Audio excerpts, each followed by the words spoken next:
반갑습니다. 김덕희입니다. 오늘은 미용실의 후계자의 조건에 대해서 방송을 하도록 하겠습니다.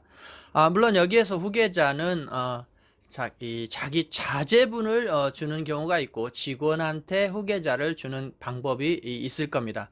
그래서 최근에 대한민국도 미용계가 제2세대한테 미용실 경영을 인계하고 물러나는 경우가 많습니다. 특히 이런 경우는 이제 매장 규모가 어느 정도 있는 매장을 해당이 되는 경우가 더 많고, 물론 개인 1인샵 그대로 주는 경우도 있습니다만은, 여기서 중점적인 것은 기업화되어 있는 미용실을 인계해 줄 때에 어떤 사람을 선택하느냐라는 기준점을 제시하고자 합니다. 그래서 지금 2단계, 제1세대, 2세대 경영자, 엄마나 아버지, 부모가 미용실을 일으켜서 기업화한 다음에 아니면 미용실을 오픈해서 2세대 애들한테 이 샵의 경영권을 넘겨주는 겁니다. 그래서 그동안 미용계를 보면 그거를 미리 준비해서 경영 수업을 시켜서 한 사람도 있는가 하면 준비 없다가 어느 순간에 갑자기 이루어지는 경우도 있습니다. 특히 자제분들이 이 미용 쪽에 관심이 없거나 안 하려고 하다가 부모가 성공하는 모습을 보고 이제 마음을 바꾼 경우도 있습니다. 그래서 이것이 자제분이거나, 또 하나 더 중요한 것은 우리 직원 중에서 아니면 2인자를 선택할 때 어떻게 기준에서 선택하느냐라는 부분입니다. 그래서 오늘은 그 후계자를 찾을 때의 기준 10가지를 제시해 보고자 합니다. 방송하기 전에 여러분이 키움의 구독자가 아니신 분은 반드시 구독, 알림을 설정하고 이 방송을 봐주시기 바랍니다.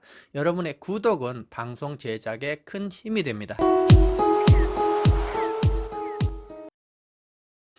그러면 방송으로 들어가서 어떤 사람을 후계자로 찾을 거냐? 첫 번째는 오너의 생각과 방침에 100% 이해하는 사람이다.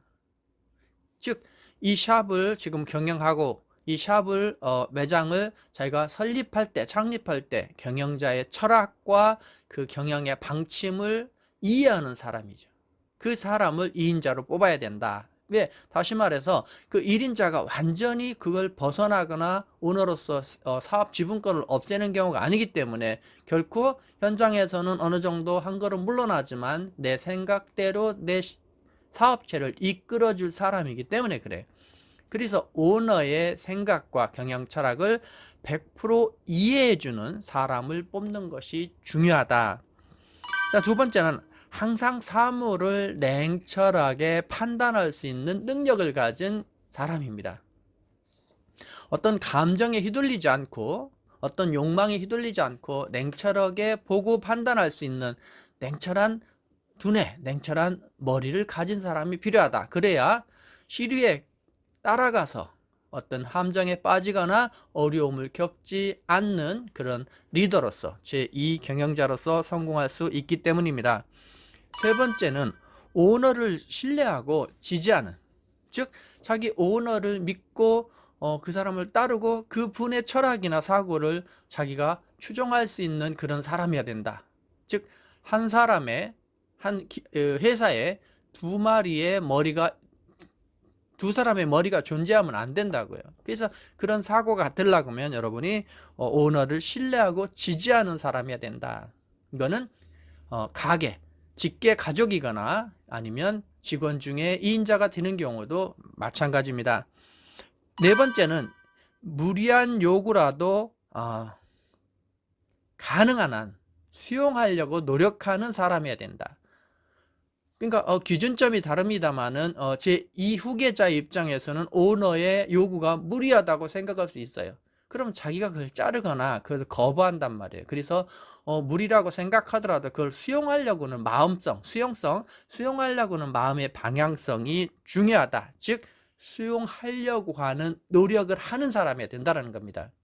수용을 하려고 하는 노력을 하는 사람이다 라는 부분을 이해하시기 바랍니다.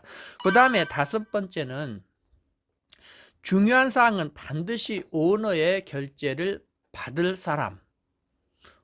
자기가 능동적으로 어떤 일을 잘 처리하는 것은 중요하지만 중요한 업무, 예를 들면 미용실의 전망을 결정되는 어떤 중요한 일들을 보고하는 것이, 즉 의논하는 것이 중요하다.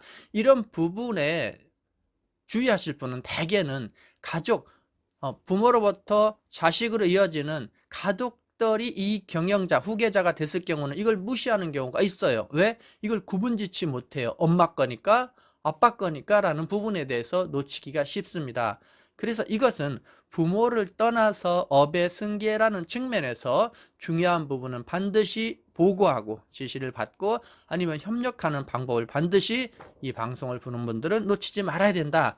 또한 원장님들은 그런 사람, 원장님들은 자제분들한테 그런 부분을 정확히 주지를 시키셔야 됩니다.